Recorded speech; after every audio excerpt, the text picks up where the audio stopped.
Bismillahirrahmanirrahim. Assalamualaikum warahmatullahi wabarakatuh.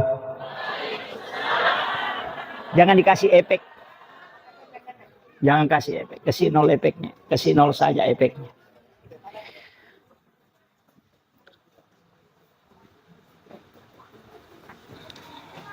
Alhamdulillah. Alhamdulillah Rabbil Alamin. Wassalatu wassalamu ala asyrafil anbiya wal mursalin. Sayyidina wa maulana wa habibina wa syafi'ina. Wa ala alihi wa ashabihi wa sahabatihi ajma'in. Allahumma salli ala Sayyidina Muhammadin tibbil qulubi wa dawaiha. Wa afiyatil abdani wa shifaiha. Wa nuril absari wa diyaiha. Wa ala alihi wa sahbihi wa sallim. Allahumma nawwir qulubana wa quluba jami'i man khadara fi majlisina hadza binuril ma'rifah wa ilmil mukashafah wal basirah wal iman wal islam. Ya fattahu ya alim iftah qulubana wa qulubahum futuhal arifin. Rabbana iftah bainana wa baina qaumina bil haqqi wa anta khairul fatihin.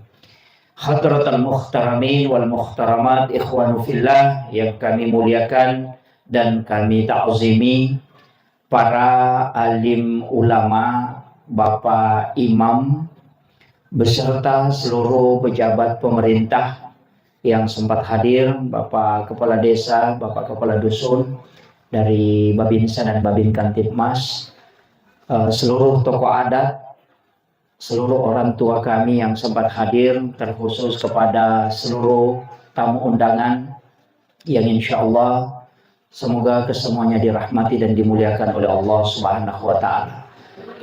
Wabil khusus kepada takmir masjid dan pelaksana kegiatan ini sungguh sangat luar biasa. Ini panitia yang kekompakannya sehingga bisa terlaksana kegiatan seperti ini, dan itu tidak nampak di depan panggung, tapi keberkahannya insya Allah luar biasa. Jadi kita doakan semoga semua yang bekerja dan semua yang memberikan sumbangsi demi terlaksananya acara ini, Allah bukakan keberkahan di dunia dan di akhirat, sekaligus mendapatkan syafaat kelak dari baginda Rasulullah Sallallahu Alaihi Wasallam. Amin amin ya rabbal alamin. Bapak Ibu sekalian, acara ini tidak ada temanya. Yang ada silaturahmi, di samping ada kurban.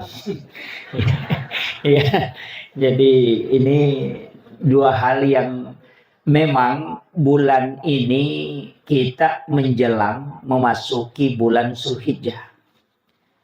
Amalan di bulan Zulhijjah itu ada beberapa yang sangat istimewa.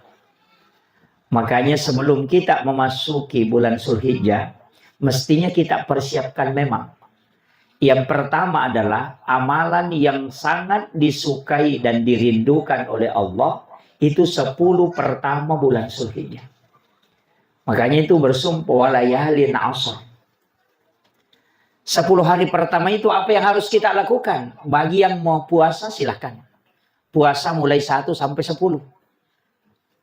Nah bilang Pak Ustaz, yang ke-10 kan hari Lebaran Idul Adha. Iya betul. Di situ kita puasa. Puasanya hari Lebaran Idul Adha adalah tidak makan kemudian berangkat melaksanakan hari raya Lebaran. Nanti pulang baru makan, itu terhitung 1 hari puasa. Tapi kalau tidak bisa, ambil yang 8-nya saja, 9-nya. Itu puasa Arafah. Nabi mengatakan itu bisa menghapuskan dosa 2 tahun. Itu puasa 9 Zulhijjah. Jadi kalau puasa di situ 2 tahun dosanya dihapuskan. 1 tahun yang lalu dan 1 tahun yang akan datang.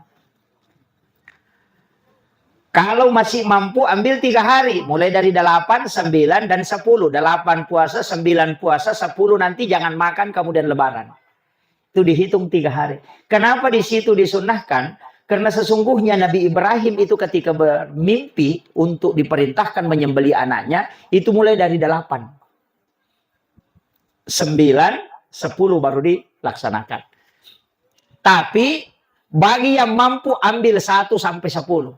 Kalau dia bilang, saya tidak bisa kalau puasa Pak Ustaz. Kalau tidak bisa puasa, maka istiqomahkan sedekah. Yang penting amal baik. Istiqomahkan sedekah. Niatkan memang di situ. Mulai 1 sampai 10. Kalau tidak bisa, sholat malam. Lakukan di situ secara istiqomah.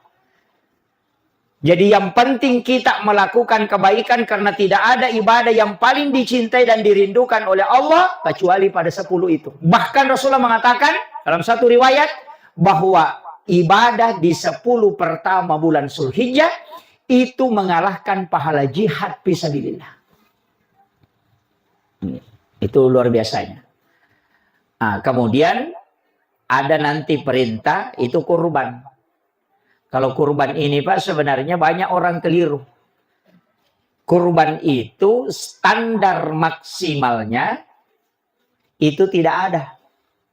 Yang standar minimal itu ada. Makanya 1 ekor sapi untuk 1 orang itu bisa. 10 ekor sapi untuk 1 orang itu bisa. 100 sapi untuk 1 orang itu bisa.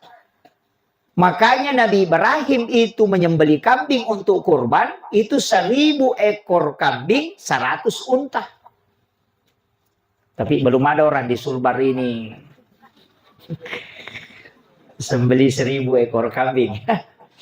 Nah, cuma standar minimal untuk 1 ekor kambing itu 1 nama. Masih bisa turun. 1 nama mengikutkan 1 keluarga. Tapi jangan sebut semua namanya. Jadi cukup kita suami misalnya nanti dia ikutkan istri dan anak-anaknya. Bahwa kurban ini untukku, istri dan anak-anakku.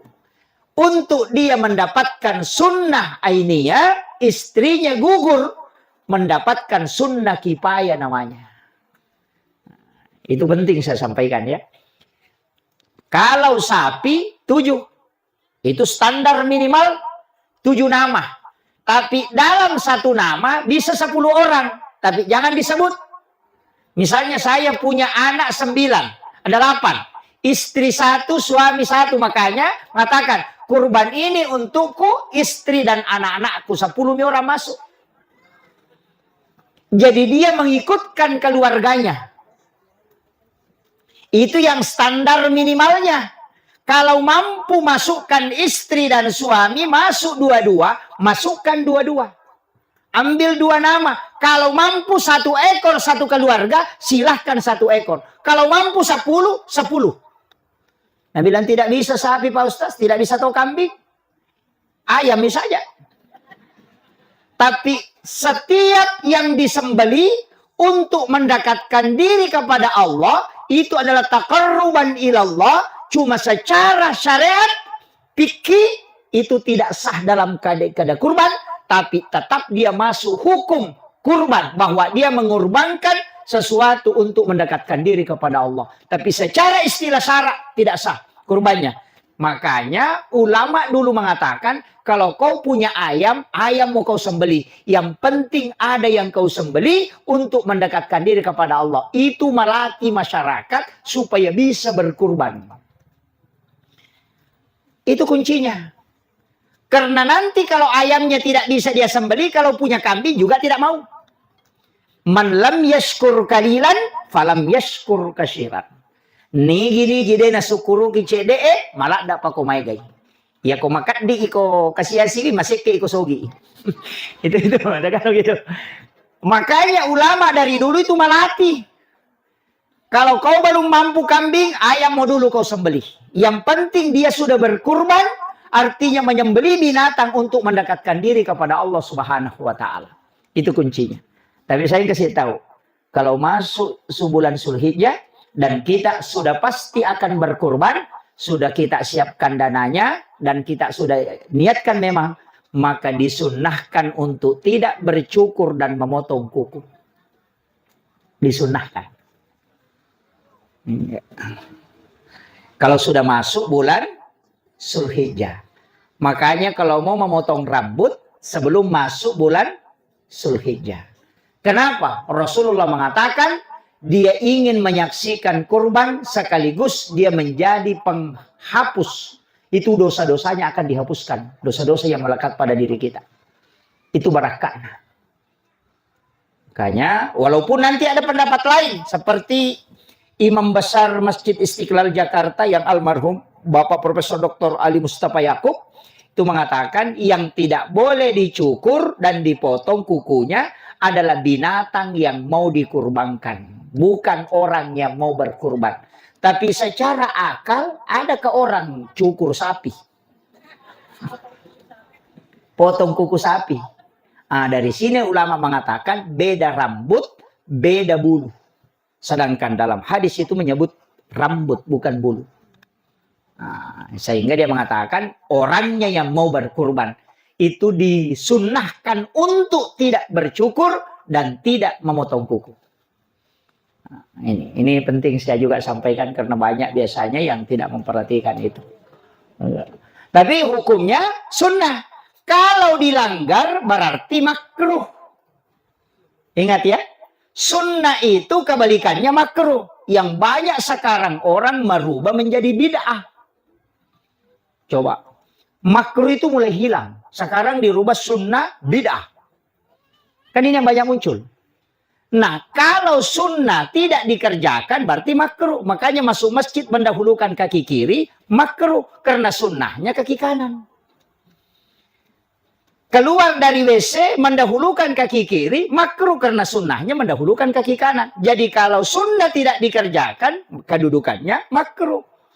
Nah, banyak sekarang kalau bukan sunnah, bid'ah. Kalau makruh, Pak, itu tidak berdosa. Cuma tidak dapat pahala. Kalau bid'ah, masuk neraka. Karena kullu muhdatsatun nabi wa kullu bid'atin dalalah wa kullu dalalati finnar. Inilah banyak orang memponis orang masuk neraka. Sedikit-sedikit masuk neraka. Karena dia tidak pakai kalimat makruh. Dia pakai bid'ah. Nah, ini. Tapi tidak ada jadi sulbardi.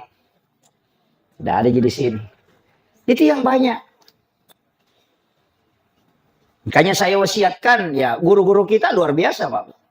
Barasanji dianggap bid'ah. Maulid dibid'ahkan. Isra Mi'raj dibid'ahkan. Baca doa salamat dibid'ahkan. Tahlilan dibid'ahkan. Yasinan dibid'ahkan. Saya itu, Pak, simpel sekali. Tidak punya neko-neko kalau dalam beragama. Saya itu takzim kepada ulama-ulama kita. Dan saya ikut. Guru ta Kiai Abdul Rahman Ambodale. Guru ta Kiai Abdul Muin Yusuf. Saya ikut ke ulama situ. Kenapa? Karena jelas sanatnya. Kemudian yang kedua jelas. Guru ta Kiai Muhammad Tahir Iman Lapio. Banyak ajaran-ajarannya sampai ke kita. Itu saya ikuti. Kenapa? Karena jelas. Dia maulid. Dia Isra Mi'raj. Baca barasanji. Baca doa. Jadi wali. Coba cari yang melarang maulid sama barasanji ada gak jadi wali? Mana kita mau ikuti? Yang jelas jadi wali dan mengajarkan atau yang melarang kemudian tidak jelas? Makanya saya kuncinya sederhana, Pak. Kalau orang mengatakan kenapa ikut guru Kiai Abdul Rahman Ambodale? Kenapa guru Kiai Muhammad Tahir diikuti? Saya bilang itu jadi wali. Tidak mungkin dilaknat, dibenci oleh Allah amalannya. Dia lakukan barasanji, dia lakukan maulid, dia bisa jadi wali. Berarti Allah mencintai dan Rasulnya mencintai amalan itu. Seandainya dilaknat dan itu bid'ah, pasti tidak mungkin menjadi wali. Mau jadi wali? Selesai. Ini mau apa? Itu aja kuncinya, Pak. Makanya jelas. Saya itu kadang dikasih tahu kenapa ikut ini kembali saja kepada Al-Quran dan hadis. Ya cocok kalau mengerti.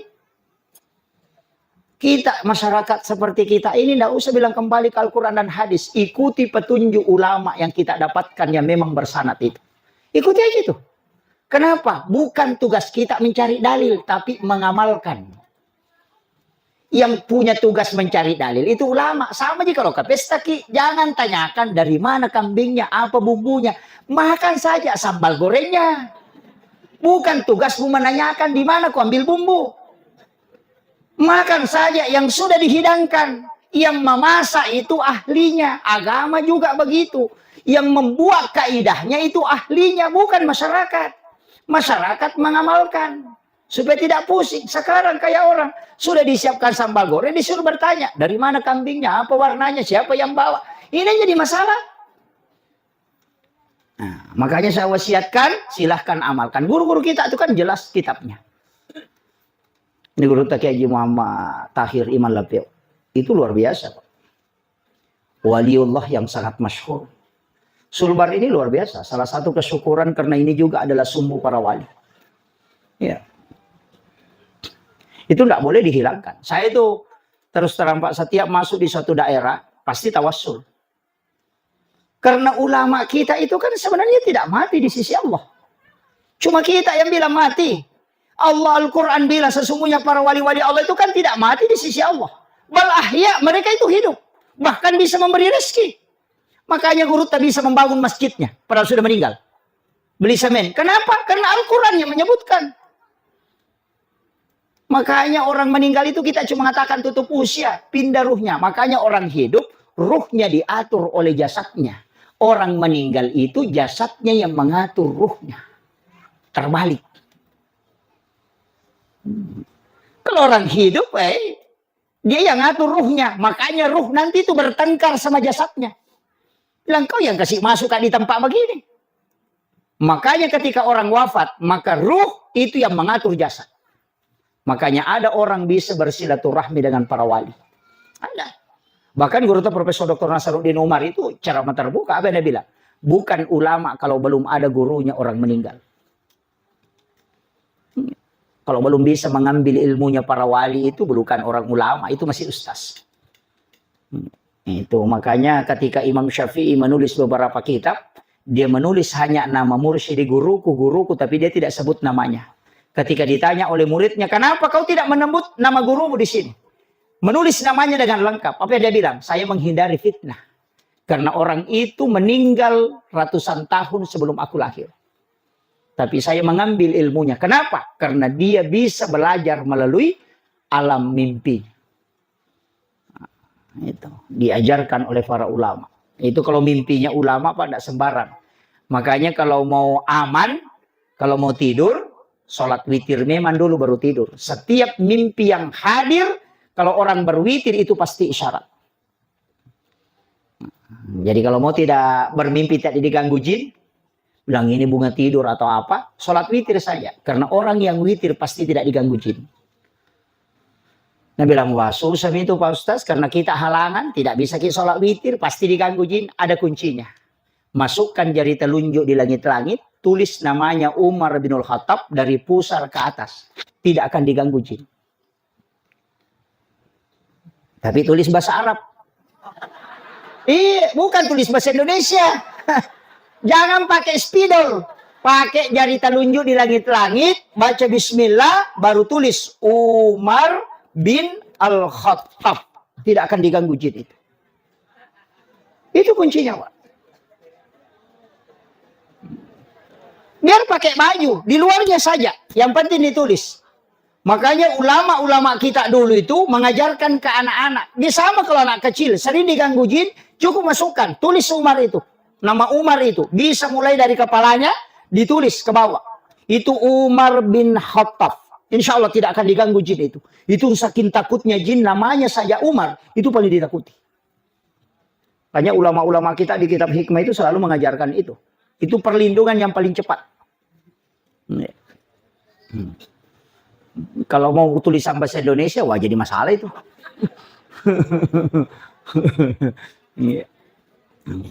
Iya, dipakai itu.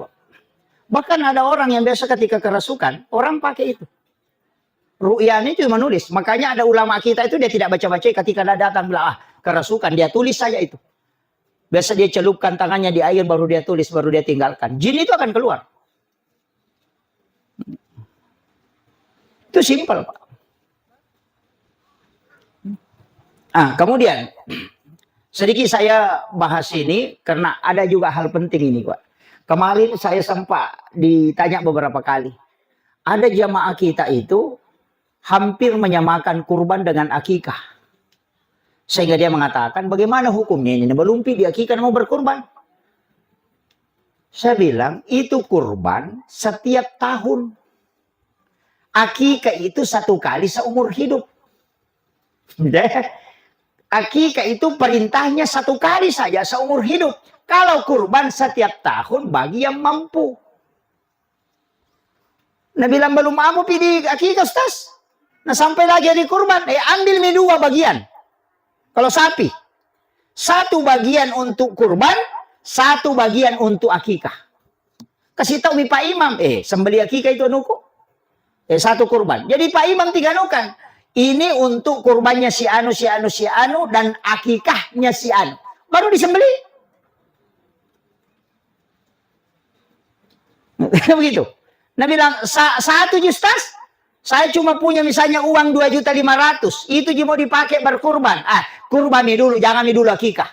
Nanti selesai kurban ada cara di rumah tak, kasih manika nak tak, sembeli sapinya, niatkan untuk sembeli kurban. Akikah. Bapaknya baru dipakai makan untuk pernikahan, tidak masalah. Iya. Tagere akikah nina petandre Pak Boti. Itu aja kuncinya. Di kadang orang tidak mengatakan, wah ini belum diakikah. Akikah itu 1 kali saja seumur hidup. Biar ganti nama 100 kali tidak diakikah nih. Cuma Imam Syafi'i mengatakan, akikah untuk sapi menggunakan sapi itu boleh. Bahkan mengambil 1 bagian di penyembelihan itu boleh. Misalnya kita tidak mampu beli kambing. Uang tak cukup, cuma cukup untuk 1 bagian dari sapi yang 7 itu. Makanya datang ke tempat penyembelihan, kasih tahu, sembeli akikah saya ambil 1 bagian. Itu boleh. Syafi'i itu di kitab Al-Um. Itu kuncinya. Kemudian ada juga lain-lain. Nah bilang ini tahun suamiku berkurban. Tahun depan saya. Tidak ada di sini, Dik? Ada. Wah.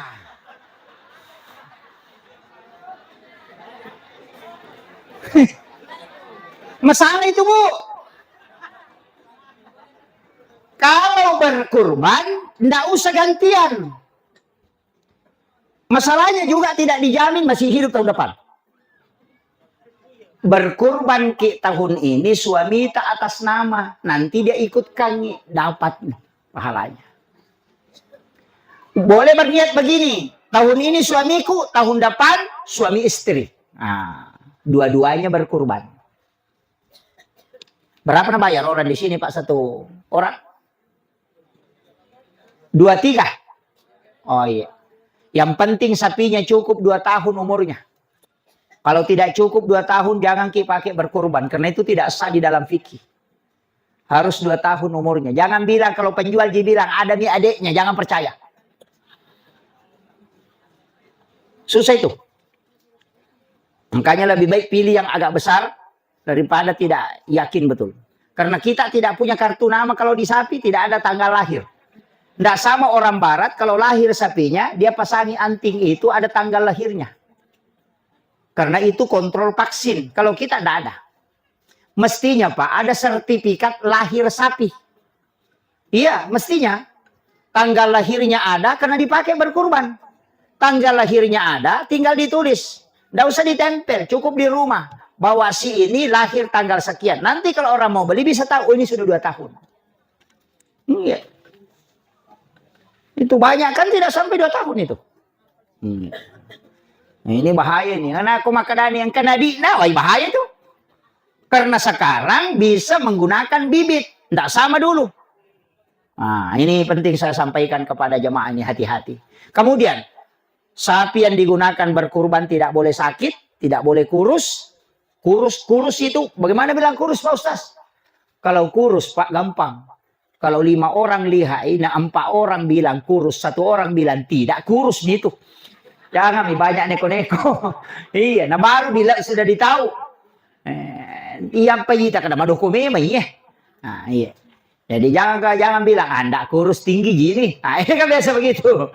Kemudian cacat, tidak boleh pincang. Cuma ada yang membolehkan kalau tanduk patah itu boleh karena dia tidak masuk di daging. Tapi ada yang mengatakan tidak, semua yang cacat, bahkan yang dilubahi hidungnya itu ada yang tidak membolehkan. Tapi sapi yang sudah dikebiri, tahu dikebiri? Ilasa, itu boleh. Boleh. Bahkan ada hadis mengatakan sapi yang sudah dilepas, dikebiri itu lebih empuk dagingnya. Boleh itu. Itu boleh lasa. Boleh. Sapi, tidak cacat itu kalau dalam hukum. fikih. Bolehkan itu? Makanya di fikihnya Syafi'i itu boleh. Yang jadi masalah itu kalau pincang atau sakit atau buta, itu enggak boleh. Kurus juga enggak boleh. Tapi kalau sudah dikebiri, jantan, betina, kedua-duanya sah dipakai berkurban. Juga sah dipakai akikah. Cuma kalau hamil tidak boleh.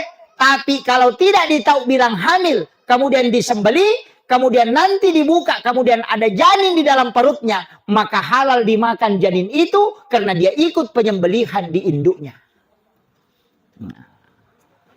Tapi kalau ditahu dia hamil, maka dia haram dimakan.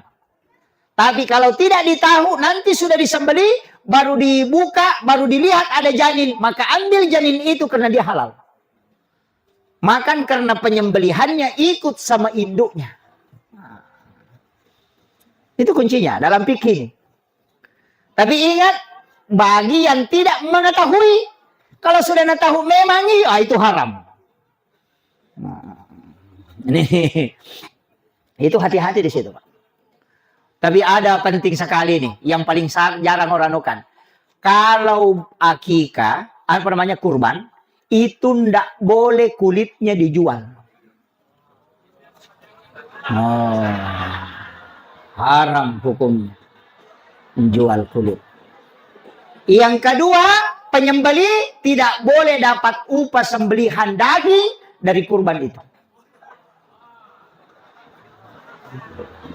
Tunggu dulu, belum selesai, baru koma. Tidak boleh menjual kulitnya bagi yang masuk berkurban.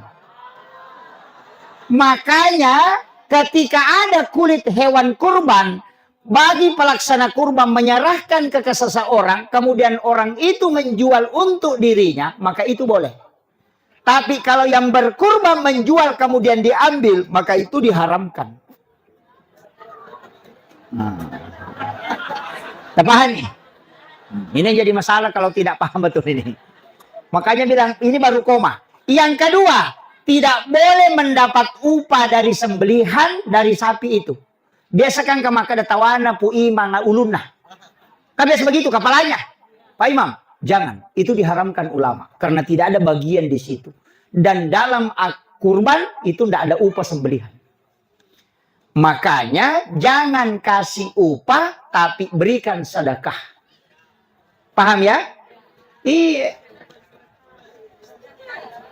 Jangan kasih upah aja tak ada alengi tawa Pak Gerena. Tidak. Itu kasih sedekah. Daging terbaik bisa diberikan kepada yang menyembelih, tapi kedudukannya sebagai sedekah bukan upah sembelihan. Bedakan ya? Iya. Jadi iya kok talengi maka ada gajinna Pak Gere, tawana Pak Gere, berarti itu upah, maka itu diharamkan. Tapi nareko makadaki kalau kita mengatakan kasih sedekah untuk Pak Imam, biar 5 kilo tidak masalah. Sudah paham? Ini penting saya sampaikan. Karena banyak orang keliru.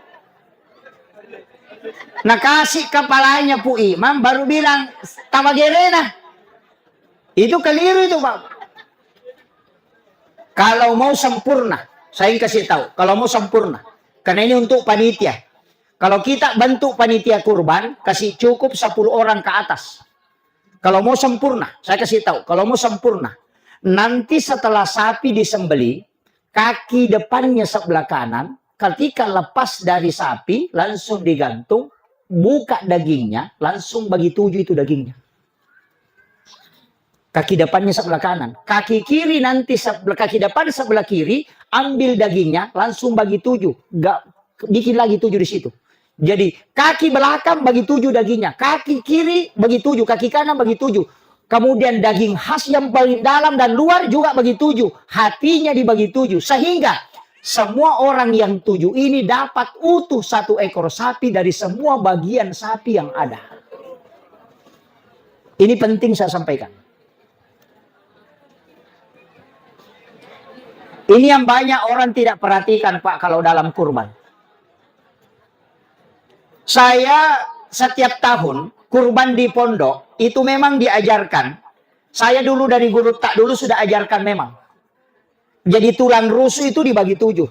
Kaki itu dibagi 7. Tulang punggung sapi itu dibagi 7. Kemudian semua terbagi 7. Jadi semua orang yang 7 ini dapat utuh 1 ekor sapi. Bagian. Dapat daging kaki depan sebelah kiri, dapat daging kaki depan sebelah kanan, belakang, kemudian hatinya, bawah, semua dibagi 7 itu. Sehingga utuh. Gampang sekali, Pak. Saya punya teknik begitu dari dulu itu. Makanya dagingnya dulu dibagi 7. Bagi 7 semua. Kan dia bisa diiris. Oh, sama beratnya ini. Kalau sudah bagi 7, tulangnya juga dipisahkan. Bagi 7 kelompok. Baru bikinkan kertas. Tulis nomor 1 sampai 7. Tempel di daging 1. Kasih masuk di gelas 1. Baru digocap pada pengerisannya. Kalau turun angka 1, nah bilang angka 1 tunjukkan. Bilang itu daging tak, itu tulang tak. Ambil. Supaya bukan dia yang tunjuk.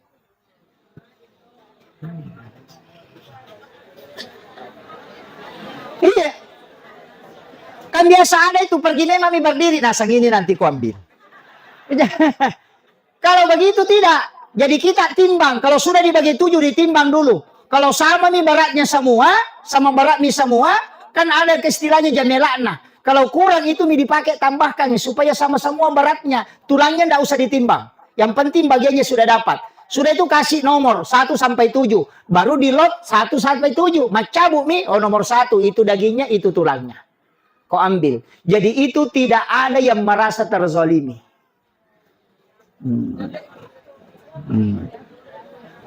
Tidak susah, Pak. Justru itu lebih mudah. Karena daging sapi tidak baku campur-campur. Saya kalau kurban itu biasa sampai 10 sapi. 10 sapi di pondok itu menghandle itu saya potong-potong memang. Jadi ini penting saya sampaikan. Dari dulu itu memang guru tak sudah ajarkan. Apa pesannya? Ini yang saya takuti. Jangan sampai nak kurbannya orang utuh tapi dia dapat bagian tidak utuh. Walaupun pahalanya sudah sampai tapi tetap haknya kau harus kasih. Oh sudah. Ini makanya panitia hati-hati Pak. Tanggung jawabnya itu berat. Ya. Kemudian saya sampaikan, kalau yang sering menyembelih sapi, kayak masjid kita, belikan parang Pak Imam. Ya, sudah ada ya? Ya Alhamdulillah. Parang sekarang murah. Yang paling tajam saya dapat, kalau lihat anunya itu Pak, Turki biasa itu yang tajam. Pisau Turki. Jadi ada beberapa itu. Kalau Jerman itu Epdik. Jadi ada berhasil juga kayak Tramontina itu kan berhasil. Kalau Boller K1110, 652 itu Jerman. Epdik juga Jerman. Tapi kalau Epdik itu biasa dipakai 3 tahun tidak diasah.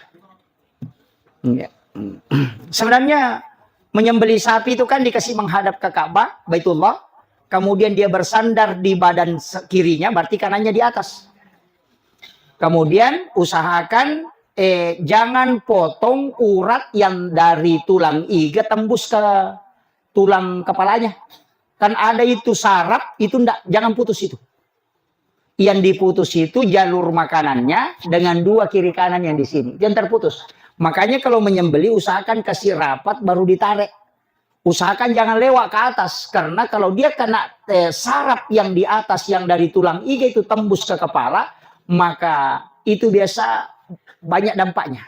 Makanya dilarang memang dalam fikih itu. Dilarang. Makanya penyembelihan itu tidak sembarang juga. Sama aja sebenarnya kalau napas. Ditunggu itu saja napasnya. Kalau sapi itu kan masuk, berhenti sejenak baru keluar. Keluar, berhenti sejenak baru masuk. Ada jadanya itu. Kalau kambing tidak. Masuk, keluar, masuk. Kalau sama ayam. Kalau sapi tidak. Masuk, tertahan, keluar. Masuk, tertahan, keluar. Begitu. Makanya yang paling bagus ketika napasnya tertahan baru kita sembelih. Kalau kambing nanti keluar. Kalau masuk pas keluar langsung sembelih. Jangan biarkan lewat lagi masuk supaya tidak bau. Itu kuncinya. Saya kasih tahu resepnya kalau kambing tidak mau bau. Tapi satu kuncinya kalau pisau jangan dipakai pisau sembelih, jangan dipakai mengiris daging. Khusus memang dipakai sembelih. Kalau sudah dipakai menyembelih sudah simpang. Jangan pakai mengiris daging. Itu juga kuncinya supaya tidak bau. Makanya imam-imam dulu itu kalau sudah nak pakai pisaunya lah sudah sembunyikan. Tidak mau dianukan karena memang dipakai itu. Tapi sekarang kan banyak dan itu murah-murah sekarang, Pak. Kalau pisau Turki itu sekarang sudah 400-an sudah ada. Yang agak mahal itu bolar masih mahal, masih 1,5 jutaan, 2 jutaan. Sampai masih ada 3 jutaan. Kalau yang bolar kas atau 110 itu yang Jerman. Jadi itu bolar. Sebenarnya begini Pak, parang itu kan dipabrik jadi, baru dibikinkan gagang. Kalau pisau sembelih itu dengan gagangnya memang jadi. Tapi memang dipabrik, jadi itu serokarbon. Kalau kita kebanyakan, ambil per, baru disapu. Bikin parang, itu bukan parang, itu per. Cuma diakali sehingga jadi parang. Begitu. Makanya beli memang yang parang dari pabrik untuk memang dipakai. Kalau sembelih itu pakai orang Arab sembelih unta. Nah itu kuncinya. Kemudian saya kira kalau masalah kurban sudah sampai ke situ sudah ini kan tidak ada masalah toh. Pembagiannya itu kan bagi 3. Satu bagian untuk sedekah, satu bagian untuk yang berkurban, dan satu bagian untuk hadiah. Kalau orang miskin boleh dia makan, boleh dia jual. Kalau orang kaya hanya dia makan, tidak boleh dia jual. Kalau kita boleh kita makan, kecuali kurban nasar tidak boleh, mesti disedekahkan semua. Kayak sekurban nasar, tinjak. Misalnya bilang begini, kalau lulus kianakku berkurban kak, itu nasar. Tidak boleh dimakan dagingnya yang bernasar, itu harus dia sedekahkan semua. Misalnya begini, kalau laku tanahku 100 juta, berkurban kak, maka itu nasar. Tapi kalau bilang, kalau nabali orang rumahku, berkurban kak, nasar itu atau bukan? Hah? Tinjak? Maksud tinjak? Tidak. Kalau nanti padiku naik gini, berkurban kak, itu bukan nasar, itu niat. Kalau nak beli orang mobilku mau kak berkurban, itu niat, bukan nasar. Kalau tanahku nak beli orang berkurban kak, itu bukan nasar, itu niat. Kapan dia berubah jadi nasar? Ketika dia ditukar. Kalau nak beli orang tanahku 100 juta, berkurban kak, itu sudah nasar. Bedakan ya. Kalau naik nanti padiku 3 ton, berkurban kak. Sekalinya naik 2 ton di 900 kilo, 90 kurangi 10 kilo tidak berkurban. Sebab kurangi 10 kilo lah seke. Iya. Makanya nasar itu menukar rezeki dengan ibadah. Makanya dilarang Nabi terlalu banyak bernasar. Karena tempatnya beribadah orang kikir kata Nabi. Iya betul. Ya kalau lulus anakku mau puasa kak, kalau ngeso, dia lulus dia puasa. Gitu. Nasar makanya ketika ditukar, kalau laku mobilku mau kak berkurban, itu niat. Tapi kalau nak beli orang mobilku 100 juta, berkurban kak, berarti itu nasar. Karena mentarget rezeki untuk ibadah. Bedakan ya? ini penting karena kadang orang tidak tahu, bilang mana nasar ini mana niat. Ini penting. Kemudian saya wasiatkan dalam 24 jam. Ini dalam 24 jam ya. Sedikit lagi boleh ada. Daging kurban itu boleh bermalam. Bahkan boleh sampai 1 tahun. Selama di tempat itu banyak orang berkurban. Tapi kalau di tempat itu tidak banyak orang berkurban dan banyak yang butuh daging, maka tidak boleh bermalam. Makanya Nabi dulu mengharamkan daging kurban bermalam. Tapi setelah banyak sahabat yang berkurban, Nabi sudah membolehkan. Maka berlaku hukum ini selamanya. Ketika di kampung itu 300 orang, nah 1 sapi disembeli, maka tidak boleh bermalam. Dagingnya. Ingat. Untuk bagian kita sepertiga. Tidak lebih. Kurban biasa ya. Kalau nasar tadi harus dibagikan. Kurban untuk orang meninggal. Wadi gaya kerobat atau mati. Dena wadi. Haram ya karobat tau mate. Ya ko makarobaki untuk tau mate. Tak boleh.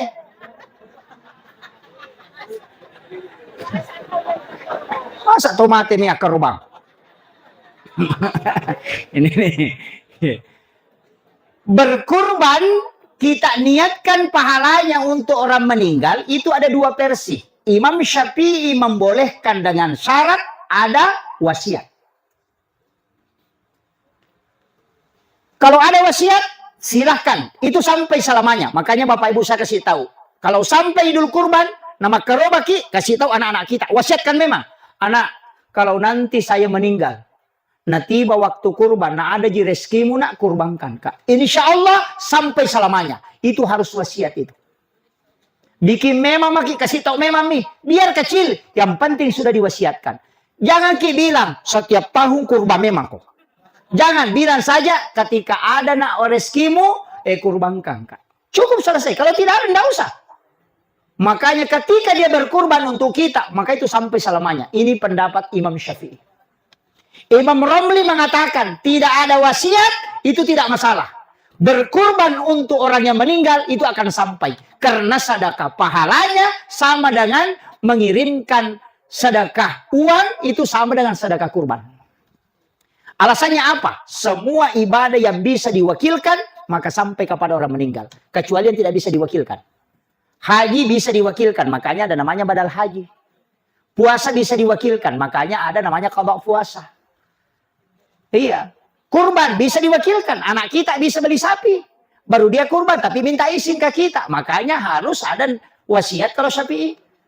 Nah begitu, jadi semua bisa diwakilkan. Sholat tidak bisa, seandainya bisa Pak, bisa juga itu. Kasih tahu saja, tidak sholat bapaknya, nanti saya gantikan. Oh enak sekali kalau begitu Pak. Kasih tahu saja suami, pergi di kebun, nanti saya sholat duhur, ku kasih ku satu. Oh, itu makanya tidak bisa diwakilkan itu. Walaupun nanti ada pendapat ulama mengatakan boleh. Iya. Tapi itu tidak masyhur. Makanya saya wasiatkan ini. Makanya ketika ada dua versi lagi nih. Kalau namanya almarhum dikasih masuk, bagikan semua dagingnya. Sedekah. Tidak boleh diambil. Tapi kalau namanya orang hidup yang dikasih masuk, diniatkan pahalanya untuk orang yang meninggal, boleh diambil sepertiga. Sudah mengerti maksud saya?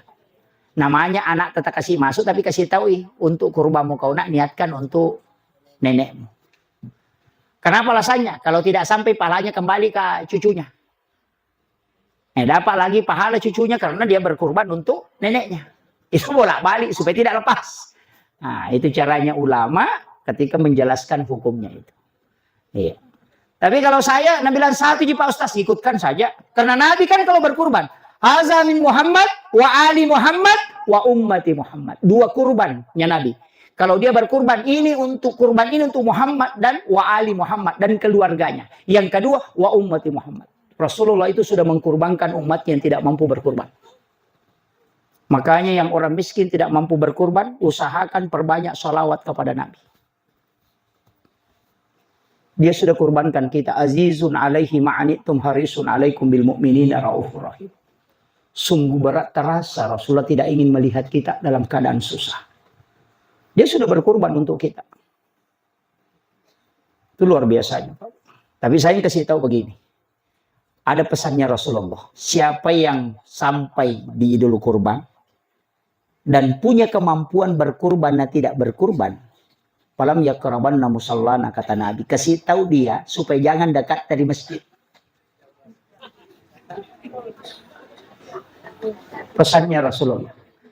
Kalau ada orang Pak masuk Idul Kurban, nah mampu berkurban dan tidak berkurban, Rasulullah bilang kasih tahu itu orang supaya tidak usah dekat dari masjid. Mana dia masuk mampu berkurban? Kalau merokok, ina merokok 2 bungkus 1 hari.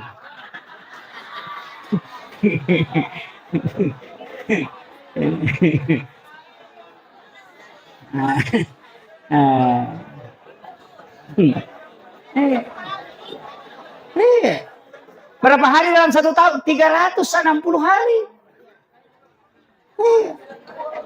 1 batang saja ngambil. Kan dapat itu Pak. Makanya usahakan. Tapi memang ada orang tidak mampu, Pak. Jangan dipaksakan. Kecuali pegawai bisa ada terima gaji nanti, tidak sempat, belum keluar gajinya, itu boleh utang. Dibolehkan. Yang penting jelas bahwa akan terima gajinya nanti. Belum datang uangnya. Boleh ngutang dia untuk dia pakai berkurban, nanti dia tutupi ketika gajinya sudah keluar. Tapi yang tidak terima gaji, jangan coba-coba. Jangan bilang, nanti Allah yang tahu, oh tersiksa. Oh. Nah, itu tidak boleh. Makanya hanya bagi yang mampu. Dan itu sunnah muakkadah, sunnah yang sangat dianjurkan menurut jumhur ulama. Ada satu ulama mengatakan wajib, itu Abu Hanifah. Abu Hanifah mengatakan kurban itu wajib, bukan sunnah. Karena Nabi mengatakan kalau mampu dan tidak berkurban, suruh jangan dekat dari masjid. Sama aja kalau begini, ada orang panggil, datangi keluarga, mau gak kasih menikah anakku, tanggal 27, datang kau ke rumah, nah. Kalau tidak datang, kau nanti di rumah dia caranya pernikahannya anakku, tidak usah datang ke rumah. Kalau ada orang ngomong begitu, berarti tidak terima kalau tidak datang. Begitu caranya Rasulullah mengatakan, kalau dia mampu dan dia tidak berkurban, kasih tahu, tidak usah dekat dari masjid. Itu. Ini penting saya wasiatkan, ini hati-hati Pak. Tapi insya Allah dimudahkan kan? Iya, itu yang jadi masalah kalau nanti uangnya dikumpul, kalau masuk Idul Kurban, enggak bisa memang. Kumpul memang dari tahun ke tahun. Iya, siapkan memang. Coba 200.000 satu bulan. Langsung kan dapat 2.400.000. Iya, bisa. Tapi kalau memang tidak mampu, jangan. Enggak usah. Tunggu saja dikasih daging. Iya, kalau tidak mampu, ya pasti begitulah. Iya, tunggu saja. Iya, makanya sunnahnya dibagikan mentah, jangan dimasak. Kalau akikah masak dulu baru dibagikan. Kalau kurban disunnahkan membagikan dalam keadaan mentah. Itu aturannya. Jangan bilang, nah masak situ lagi, bukan urusan itu. Karena memang disunnahkan dibagikan dalam keadaan mentah. Kenapa akikah disunnahkan dibagikan dimasak? Supaya anakmu berhasil kalau ada nak urus. Itu kuncinya. Kenapa dibagikan dalam keadaan mentah kalau kurban? Tidak dimasak. Karena selama daging itu masih ada diapakan, dia akan selalu didoakan para malaikat. Itu makanya kuncinya bagikan mentah. Berapa dikasih? Tergantung. Ada orang dikasih daging sedikit, non muslim boleh dikasih. Itu kedudukannya sebagai hadiah, bukan sedekah. Hadiah. Orang kaya bisa dikasih, tapi hadiah. Tidak boleh lebih sepertiga itu. Tapi dia hanya makan, bukan untuk dijual. Karena ada dikasih daging, nah babi pasar. Kalau orang miskin boleh, dia jual untuk dirinya itu halal. Kalau orang kaya tidak boleh. Nah, itu kuncinya. Kemudian, saya masuk sedikit, ini sudah 1 jam ini Pak. Ini pas 1 jam. Matan raya nama takko bangiku si Jani. Saya kasih tahu begini. Dalam 24 jam kita harus cerdas beribadah. Kita harus cerdas betul. Memanfaatkan momen yang ditetapkan oleh Allah dengan momen istimewa untuk menghadap ke Dia. Dan memanfaatkan momen itu sesuai ibadah yang paling pas dan paling istimewa yang kita hadapkan. Apa itu? Saya kasih 24 jam. Ada waktu sebelum matahari tenggelam, itu waktu istimewa berdoa. Bukan waktu berkeliaran. Makanya kalau menjual namera mi matahari mau tenggelam, tutup mi jualan tak. Istirahat sejenak. Istirahatkan diri. Anak-anak kita disuruh naik ke rumah, jangan berkeliaran. Karena di situ jin keluar untuk menyembah matahari. Kita dianjurkan membaca 4 surah. Wasyams, wal-laili, kulon surat bil falak, kulon surat bin nas. Siapa yang membaca 4 surah ini sebelum matahari tenggelam, maka rezekinya seperti air hujan, itu tidak terputus. 4 surah ya. Sudah hafal? Jangan enggak usah kalau enggak hafal. Yang penting ditahu. Wasyams surah ke-91, wal-lail surah ke-92. Kul a'udzu birabbil falak dan kul a'udzu birabbin nas. 4 surah ini dibaca ketika matahari mau tenggelam, itu maka insya Allah itu dijamin rezekinya tidak akan terputus. Itu seperti air hujan. Makanya ulama kita itu menganjurkan betul membaca 4 surah ini. 4 surah ya. Kalau ada anak masih sekolah, suruh baca 2 surah itu. Wasyams dengan walail. Kalau dia tidak tambah kalau sudah tidak masalah. Tapi 2 ini surah dia baca. Kenapa? Supaya diberikan kecerdasan dari berbagai macam kecerdasan. Dimudahkan otaknya itu.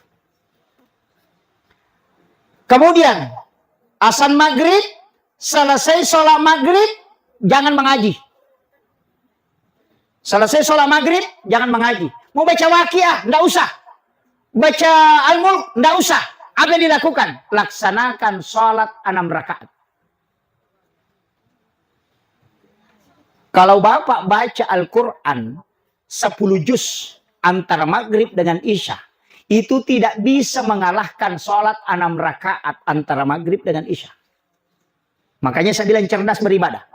Saya larang bukan berarti haram, tapi saya mengatakan cari ibadah yang paling pas dan paling utama di waktu-waktu yang telah ditetapkan oleh Allah. Makanya sesudah sholat maghrib, sholat sunat maghrib kerjakan 6 rakaat sholat sunat. Namanya sholat sunat awabin. Ada yang mengatakan sholat sunat taubat. Sama ji. Kenapa awabin? Karena orang kembali. Kenapa taubat? Karena diampuni dosa selama 80 tahun lamanya. Siapa yang sholat 6 rakaat antara maghrib dengan isya, itu setara kalau dia sholat 12 tahun lamanya. Bapak mengaji 10 juz, itu tidak mengalahkan sholat sunat yang 6 rakaat.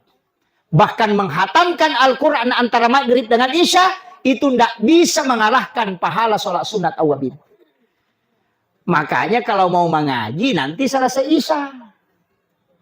Atau sebelum maghrib. Karena kalau mengaji di situ, dapat pahala Pak. Mengaji dapat pahala. Tapi rugi berdasarkan nilai pahalanya. Kan begitu. Sudah diberikan, sama aja kalau misalnya datang ke sini dapat diskon 80%. Nah bilang, tunggu dulu selesai diskonnya. Itu orang rugi. Makanya maghrib dengan isya bukan waktu mengaji, tapi di situ waktu sholat. Nanti selesai bilang, ada apa saya malangku Pak Ustaz? Baca Waqiah, gampang. Sholat sunnah awabin, baru ambil surahnya Waqiah. Oh.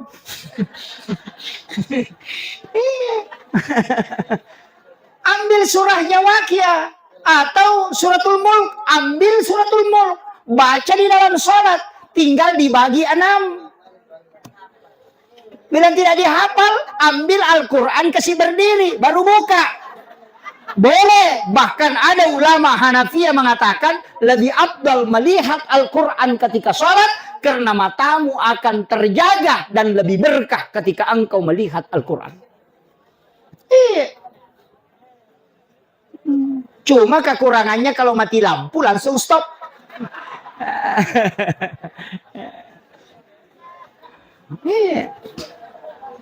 Makanya sekarang kan ada Al-Quran itu kan, Al-Quran imam. Iya. Bisa dikoyak? Bisa. Kan begini, baca nanti dibuka. Begini, bisa. Oh ini sudah selesai ini.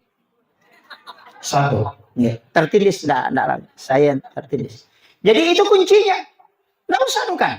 Nanti selesai isya, kalau mau mengaji, di situ pas. Apa yang dibaca? Jangan tinggalkan suratul Mulk kalau ingin terjaga jasadnya di dunia sampai di alam kubur tidak akan hancur. Kalau tidak bisa, tapi baca dalam keadaan ada wudhu. Kalau tidak bisa baca Mulk, maka basmalah 100 kali rutinkan. Baru penutupnya tutup suratul Fatihah, baru minta berkahnya. Tidak ada binatang di alam kubur yang mau memakan jasad orang yang melanggengkan basmalah.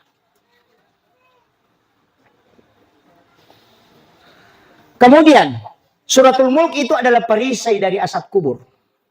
Sebenarnya ada beberapa amalan itu Pak supaya orang tidak terkena azab kubur. Ada beberapa di kitab itu, termasuk kalau mau memasukkan orang ke dalam lahat, ketika sudah dibaca Bismillah ala millati wa sunnati Rasulillah, ambil tanah 2 genggam, bacakan inna ansalnahu 7 kali. Setiap 1 kali sampai itu ditiupkan ke tanah. Nanti ketika sampai 7 kali, yang di tangan kanan itu ditaburkan di bagian kulitnya menyentuh di bagian mukanya. Yang di tangan kiri itu ditaburkan di kain kafannya. Orang itu tidak akan kena azab kubur. untuk menghindarkan. Termasuk juga yang sering orang tidak pakai itu mandi penutup. Kalau selesai memandikan jenazah kan ada air terakhir itu yang dikasih harum-haruman. Ambil itu kemudian siram dari kaki ke kepala sambil dibalik, ditunggeng istilahnya. Itu membaca gufranaka ya Allahu wa ilaikal masir. Baru dimiringkan ke kiri supaya kanannya di atas. Dibaca gufranaka ya Rahman wa ilaikal masir. Baru dimiringkan ke kanan supaya kirinya di atas. Diambil lagi air gufranaka ya Rahim wa ilaikal masir. Baru sedikit dicondongkan ke depan, baru diambilkan air terakhir, dibaca gufranaka ya Rabbana wa ilaikal masir. Siapa yang melakukan itu kepada jenazah ketika dimandi penutup, maka insya Allah itu yang disebut diusulapa apa. Ya matoti diopat tutup. Sudah hafal? Belum. Pendek sekali Pak, tinggal satu kita hafal. Allahur Rahmanur Rahim Rabbana. Itu aja dihafal. Allahu Rahman Rahim Rabbana. Karena gufranaka ya Allahu wa ilaikal masir. Gufranaka ya Rahman wa ilaikal masir. Gufranaka ya Rahim wa ilaikal masir. Gufranaka ya Rabbana wa ilaikal masir. Allahur Rahmanur Rahim Rabbana. Sebenarnya Bismillahirrahmanirrahim. Ya na tunasa tayo dia sula papa, ya mato tunasa dia pat tutu, ya mato nasa dia hakiki. Nah, kuncinya itu itu tuh na rajo-rajo keluarga na tau mate. Jin karirnya itu tidak akan naik. Tapi ada sebenarnya itu kuncinya kalau sudah dimakamkan orang semua pulang mestinya tinggal satu. Sekitar 40 langkah ditinggalkan itu tempat pemakaman, baru ambil tanah di bagian kepalanya, mulai dari kepala. Itu diambil, baru bacakan inna ansalnahu, baru dikasih kembali. Ambil di bagian pusarnya, pas lurusnya itu, bacakan inna ansalnahu, baru dikasih kembali. Baru di bagian kakinya. Tapi orang terakhir, tidak ada di belakang tak. Itu orang terakhir. Ia nariasa patan raki buruk.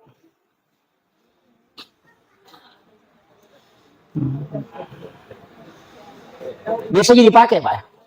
Tidak. Iya. Itu doanya itu. Ulama-ulama kita itu sudah ada di kitab-kitab pian itu dijelaskan para ulama. Makanya saya sampaikan begini. Amalan-amalan seperti ini Pak, itu langgeng diamalkan para ulama kita dari dulu. Karena memang jelas, sanad-sanad ulama kita itu jelas. Cuma yang sekarang ini banyak menyalahkan karena mereka tidak temukan. Karena yang dia baca kitab hadis daif. Itu yang dia baca. Silsilah hadis daif. Kumpulan hadis daif. Ulama kita sudah hatam Sahih Bukhari Muslim. Al-Kutubus Sittah dia sudah hatamkan. Kitab-kitab fikih dia hatamkan. Masuk ke kitab-kitab hikmah. Ia tu nak ada guru tak 10 di lamari kita nak baca sehingga dia tidak mudah menyalahkan. Yang banyak menyalahkan itu yang baru baca hadis melalui laptop. Tapi tidak ada jadi surbar. Tidak ada. Penutup. Tadi ini sudah Isya. Tengah malam, sepertiga malam, itu bagus sekali. Tapi saya anjurkan, kalau bangun di sepertiga malam, mandi dulu. Tidak wajib. Tidak. Mandi untuk mengikuti sunnah Nabi. Siram kepala supaya tidak kena penyakit kepala. Kalau ada orang sering kena penyakit kepala, suruh siram kepalanya kalau mandi tengah malam. Insya Allah akan hilang itu. Dan itu obat untuk memperkuat tulang. Dan siapa yang rutin mandi tengah malam, maka pasti awet muda. Itu kuncinya. Nah. Itu sunnah Nabi. Jam 2 malam mandi itu paling bagus, Pak. Iya. Sudah mandi, baru kita sholat tahajud. Itu paling bagus. Itu sunnah Nabi itu. Makanya orang Cina itu terlambat tidur. Tapi nanti jam 1 baru berendam. Sampai sekitar jam 2. Dia tidak mandi, berendam memang. Setelah itu baru tidur. Nyenyak tidurnya. Kalau mau kerja tidak mandi. Kita mandi. Kenapa? Alasannya apa? Kalau mau kerja kan mau keringat. Tidak usah mandi. Nanti mau istirahat baru mandi. Coba. Itu kan terbalik kan? Nah. Kemudian ada waktu nanti wabil azhari sebelum masuk subuh. Ada namanya sahara. Jadi itu maksudnya makan sahur. makan di waktu sahara, 15 menit sebelum subuh. Kita disuruh beristighfar. Paling pas di situ sholat sunat taubat. Kalau tidak, baca sayyidul istighfar. Karena Allah langsung yang minta. Kalau mau taubat di situ pas sekali. Iya, karena Allah bilang, wabil azhari hum yastaghfirun. Dan di waktu sahara, hendaknya kalian beristighfar. Itu yang paling pas. Kalau mau bertaubat sebelum subuh, makanya disebut makan sahur karena makan di waktu sahara. Nah, kalau kita makan sahur jam 2, itu bukan makan sahur, makan tengah malam itu. Nah, kemudian setelah sholat subuh tidak ada sholat, yang ada di situ zikir. Bisa mengaji, bisa berzikir. Nanti masuk waktu suruk, kerjakan 2 rakaat sholat sunnah di waktu suruk itu. Bukan duha itu, bukan. Memang sholat sunnah suruk. Aturannya suruk tidak boleh pulang ke rumah, mesti di masjid. Kalau dia dibawa pulang ke rumah, dia bukan sholat sunnah suruk, tapi dia duha di awal waktu. Makanya doanya pengumpulnya pada tidak sama. Kalau sholat sunnah suruk terikat dengan masjid, tidak boleh keluar. Boleh keluar hanya berwudu, kemudian kembali lagi. Kalau duha boleh dibawa ke rumah. Kalau suruk bacaan surahnya, alam nasrah rakaat pertama, wa duha rakaat kedua. Kan begitu. Wa duha dengan alam nasrah. Kalau duha, sholat duha, ayat kursi 10 kali rakaat pertama, kemudian kul huwallahu 10 kali rakaat kedua. Duha di awal waktu. Rasulullah mengatakan, ini dari hadis bin Malik, dari hadis Anas bin Malik, hadis marfu ini.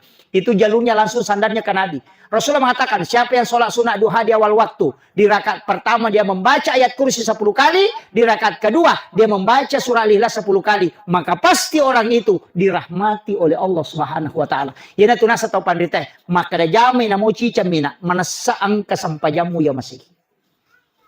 Tapi di awal waktu 2 rakaat tidak boleh ditambah. Nanti 1 jam kemudian baru boleh kerjakan duha lagi yang berikutnya kalau misalnya mau tambah. 2 rakaat pisah, tidak boleh disambung. Makanya dikerjakan di awal waktu. Pas masuk duha, kerjakan 2 rakaat. Tapi surahnya ditentukan. Ayat kursi 10 kali rakaat pertama, Al-Ikhlas 10 kali rakaat kedua. Nabi mengatakan, pasti kau dijamin oleh Allah dirahmati. Siapa yang meninggal pasti hadiahnya surga di situ, Pak. Akhirul kalam, wallahul muwaffiq ila aqwamit thoriq. Assalamualaikum warahmatullahi wabarakatuh.